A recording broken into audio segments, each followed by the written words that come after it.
Le calme dominical, généralement noté devant les grilles du palais, a cédé la place aujourd'hui à une ambiance des grands jours. Un dimanche, pas comme les autres également, pour les lionceaux du Sénégal.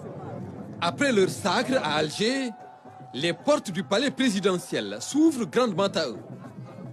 Et c'est parce qu'ils ont suivi les pas de leurs aînés pour maintenir le Sénégal sur le toit de l'Afrique avec un 5e trophée en football qui leur vaut ces moments forts de communion avec le chef de l'État. Et c'est avec les honneurs qu'ils sont reçus au palais pour la reconnaissance de la nation tout entière et devant leurs parents.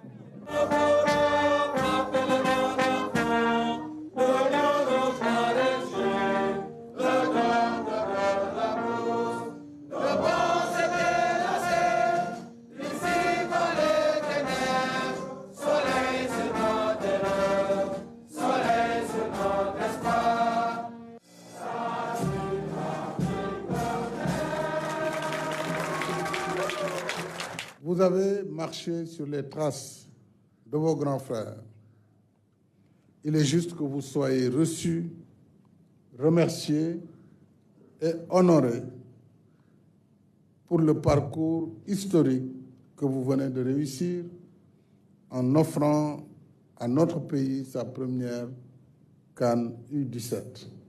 Le lion a encore rugi avec un sacre conquis de haute lutte, avec bravoure et un état d'esprit Demba Dier. Quand on vient d'un pays qu'on appelle le Sénégal, nulle place au doute. Les valeurs du Demba Dier ont été notre source, première motivation pour cette nation qui nous est chère et qui mérite ce sacré qui est la Coupe d'Afrique U17 Algérie 2023. La mission était certes difficile, parce qu'après 6 titres continentaux, il nous fallait aller arracher un 7e. C'était très difficile, c'était très lourd. Mais qui connaît Sénégalais sait que rien n'est impossible pour un Sénégalais. Parce qu'il nous fallait maintenir cette dynamique victorieuse du football sénégalais. Et surtout, surfer dans cette vague d'émergence que vous ne cessez d'impulser au Sénégal.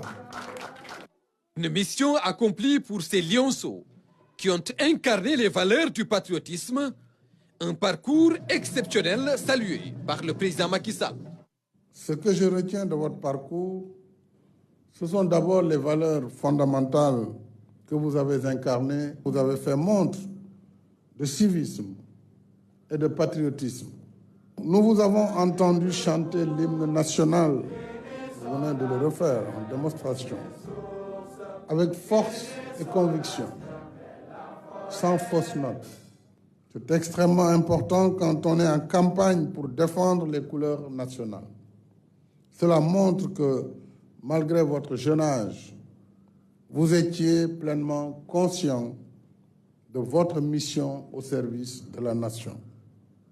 Vous avez démontré de fortes qualités mentales, indispensables à la culture de la gagne. Ce sont les qualités des grands compétiteurs, ceux qui ne renoncent jamais.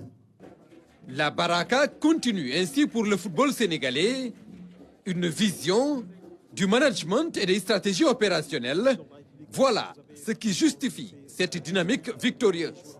Le 13 mars dernier, j'accueillais ici même l'équipe nationale de football U20, vainqueur de la CAN de sa catégorie, après avoir reçu le 5 février 2023 l'équipe nationale de football locale et celle du beach soccer, respectivement vainqueur du CHAN et de la CAN de football de plage.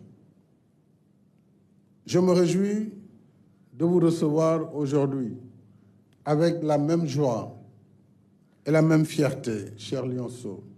Monsieur le Président de la République, cette série de victoires et de sacres de notre football est le résultat d'un triple engagement. Votre implication personnelle et de votre gouvernement pour l'accompagnement dynamique dans les politiques publiques soutenues d'investissement dans les infrastructures sportives, l'accompagnement régulier de nos équipes nationales, toutes catégories confondues, qui ont participé sans aucun doute à la belle performance de notre football. Derrière nos performances, il n'y a pas de hasard, mais des politiques publiques soutenues, d'investissement dans le domaine des infrastructures sportives, mais aussi d'encadrement et d'accompagnement de nos équipes nationales, toutes catégories confondues. La récompense est au bout de l'effort, à la hauteur de l'exploit. Nous voilà réunis autour du président de la République pour la 3e fois en 4 mois pour célébrer la victoire d'une équipe nationale de football. C'est à croire que ce lieu est devenu le lieu fétiche de notre football, le point de départ et d'arrivée des succès et des sacres. C'est aussi un lieu de source de motivation des joueurs eux-mêmes qui souhaitent, avant le début des compétitions, de se donner rendez-vous ici pour rencontrer le premier supporter, Monsieur le Président de la République. En vous recevant au Palais de la République, j'ai voulu vous offrir un exemple à notre jeunesse, dont vous devenez désormais une source d'inspiration dans la quête de l'excellence. Vous êtes entrés dans l'histoire et Gayndengen et Championgen. Vous avez honoré la nation sénégalaise. C'est pourquoi, pour vous dire merci, j'ai décidé de vous allouer, ainsi qu'à chacun des membres de la délégation, une prime de 10 millions de francs CFA. Avec force de caractère et détermination, le plus important reste maintenant le maintien du Sénégal sur le toit de l'Afrique.